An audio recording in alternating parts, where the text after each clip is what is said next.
It's another week of trying to stay alive in our survivor pools.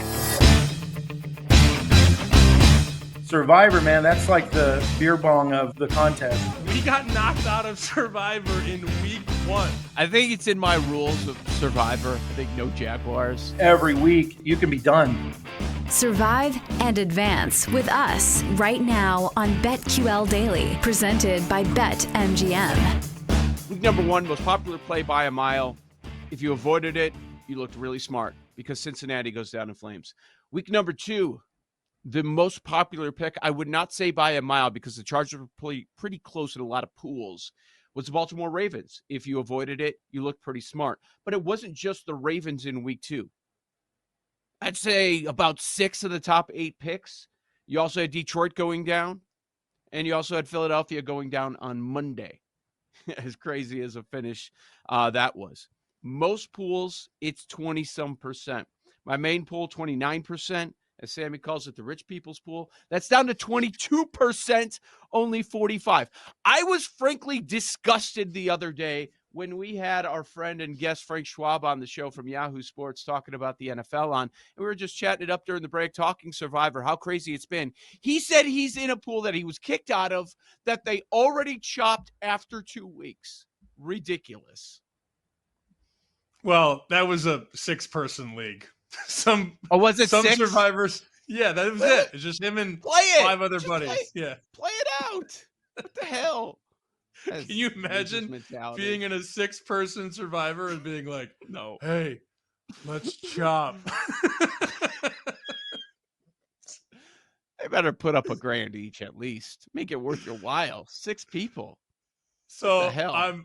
I'm talking to my buddy Big Jim Murray last night, who works here in Boston Radio, and he's telling me about his survivor woes. He's still alive in his.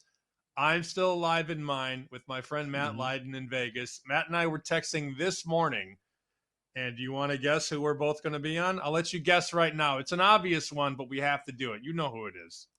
It's San Francisco. No, it's Cincinnati. We're taking the Bengals. Oh. All right, Yep. Sell me on the Bengals because I've got a counter. I'll put out there. I'm not going to be on the Bengals this week. Why? All right, so they've been awful against the run. Just god-awful. Is Washington the best running team? No. And I know desperate spot, 0-2, I get all that. They're signing guys off the street to play defensive line this week. They have a ton of injuries. Now, the key one, Trey Hendrickson, he's good to go, but you would figure that's the guy you're worried about. That's the guy you're going to chip. Sheldon Rankins, not looking good. B.J. Hill, not looking good. Chris Jenkins, already out. Jackson, already on IR. Like, they're missing 4 defensive linemen, a bunch, most of them defensive tackles. So I'm thinking they're not going to have any push up the middle against this rookie quarterback. Yeah, Cincinnati's most likely to win, but, part of this, Washington's certainly going to be up for the game. Very desperate spot for the Bengals, but I want to know what's happening with Higgins. When I take the Bengals, I want to bet on them with Higgins being out there as well. We'll wait on word because it's Monday. The first injury report is going to come out today on this Thursday, and I know it's going to be the most popular pick. And after weeks 1, weeks 2, most popular pick going down, I don't want to risk it. What if it happens 3 straight weeks? It's certainly possible. So, Burrow should light up this secondary, but I'm not going to pick Cincinnati this week. All right, let me read you a tweet. Maybe you'll feel a little bit better. This is from Lindsay Patterson, who works at WKRQ Odyssey in Cincinnati. And she says, Bengals get back to practice today. She tweeted this 40 minutes ago. Hoping for good updates on Sheldon Rankins, Chris Jenkins, T. Higgins. Keyword is hoping, right? That's not, yes. She didn't say they're all healthy, but that's somebody close to the situation that says that, maybe hoping, maybe optimistic about T. Higgins, which would obviously change their entire attack. He hasn't, obviously been available the last couple of weeks. It's just when you really close your eyes, do you really, and I'll ask you, and obviously rhetorically I'll ask the audience now, do you really see the Bengals going to 0-3 with a loss to the Washington football team, formerly known as the football team? Do we really like? I know there have been upsets. There have been plenty of upsets that you just chronicled. I mean, last week, Eagles go down, Ravens go down, Lions, Cowboys, you name it. Week 1, Bengals. Do we really think the Washington football conglomerate is going to deal the Bengals their 3rd straight loss? I'm not there. I'll speak for myself and for Matt Lydon. I don't think it's gonna happen, but what do I know? Survivor's impossible. Let's throw out tonight, just to get out of the way. I'm not picking Thursday Night Football. It's one of the higher point spreads. There are 3 games that are at 6.5. Jets, Patriots, one of them. Cross off for me. How about you? Yeah, that one's done. I don't do Thursday. I need more time. I don't do Thursday. I don't either. We crossed off Vegas earlier in the week with the quarterback change on Carolina. The other Monday game is Buffalo 5.5. I crossed off both those. Did you?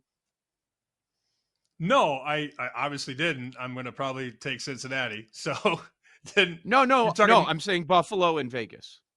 Oh, I'm sorry. I thought you meant both Monday night games. No, because I'll bet 5.5. Jacksonville. I will bet Paul Aspen's Jacksonville Jaguars plus 5.5. So I am inclined to think that that's a spot where the Jags are maybe live. So I crossed that one off. The other one to think about is, a fade of the Giants. That's going to be a popular pick too. That's 458 Cleveland, 6.5 point favorite against the Giants. Look, I don't like Cleveland big picture, but we have to remember this is not a big picture bet. This is not Cleveland over the adjusted win total, Cleveland to make the playoffs, Cleveland to win the division. It's Cleveland to beat the New York Giants, who look like an absolute dumpster fire. I mean, Brian Dable was going to start calling plays again, and their offense sucks. He was the quarterback whisperer. He was a really good coordinator at multiple places, and then he gets to the Giants, and after that first year when they made the playoffs, or made a playoff push, rather, it's been very nondescript, and they've been very bad, and Daniel Jones sucks. He just does. So Cleveland, I imagine, is going to be popular. And the other one we discussed yesterday was 461, 462, Denver at Tampa. This opens Tampa -5. It is now out to 6.5. The narrative is Bulls against young quarterbacks, specifically rookie quarterbacks. Tampa's defense is, according to Sumer Sports, 27th in the NFL. Now, that's a very small sample size, and they played the Lions last week, who were very good between the 20s, but went, 1 for 7 in the red zone. I mean, Detroit kind of moved the ball at will until they got inside the 20, inside the 10. But that's going to be another popular one. Tampa Bay at home against Denver. We can pick Tampa in the contest that we have alive because we went Seattle 1 and Jets 2, week 1, week 2. So we could go Tampa. But it sounds like Matt and I are going to go Cincinnati. And I just got an update for you, Joe. Yeah. I texted Matt, we selling for 150K week 8 ? He says 150. He says F no. So that's going to be it's going to be a battle. Yeah, it's going to be a conversation. I might go, hey, you want it? You could buy the whole thing if you want. I might just jump out of the plane. It's one thing talking about this dream scenario going into week 3, but if it were ever to be real, where you have more chaos and the value could be that high. That seems a bit high for me with so much season to go, but it's certainly possible. We'll see how many people are left. If it's real, it's harder to say no than it is right now. You know what I mean? Like if it's a real conversation, maybe he would bend a little bit. All right. I have 2 entries left in the majority of pools that I'm in. I circled 3 teams. I told you I'm not doing Cincinnati just because they're the most popular. I'm worried about the D-line injuries, just a few things up in the air. I want to get Higgins information. I think we'll get a little bit later today. One of my rules is no division games, but I circled San Francisco. The line's more than a touchdown. I don't love taking the Niners without CMC, without Debo, and it's a divisional matchup. But Shanahan, very good against McVay. And the Rams are almost toast. Like you put them 6 feet under, they're very close for me. And now we're looking at missing 3 starting offensive linemen. We know about Kupp and Puka, definitely both out, obviously, for a short period of time. They have not put Kupp on IR yet, but short term, he's not going to be out there. How does San Francisco, going on the road, I don't care. How does San Francisco lose to the Rams after what happened last week to the Vikings? And I was looking ahead at the Niners schedule because you look at the Niners, you think, okay, there are going to be a lot of spots to pick them. And the games that have high point spreads are against before the year are against teams that look all right, like New England, Arizona, Seattle. Those point spreads preseason were 9+. When we get to those games, I don't think they're going to be 9+. I did bury the Rams on the show. I know. So I should be in tow with you to take San Francisco. 0-2 teams are so desperate. It is tough going against them in week 3. But I went Cincinnati. Yeah. I mean, they're going to win. I don't care. Actually, you know what? If Jake Browning was playing, they're still going to win.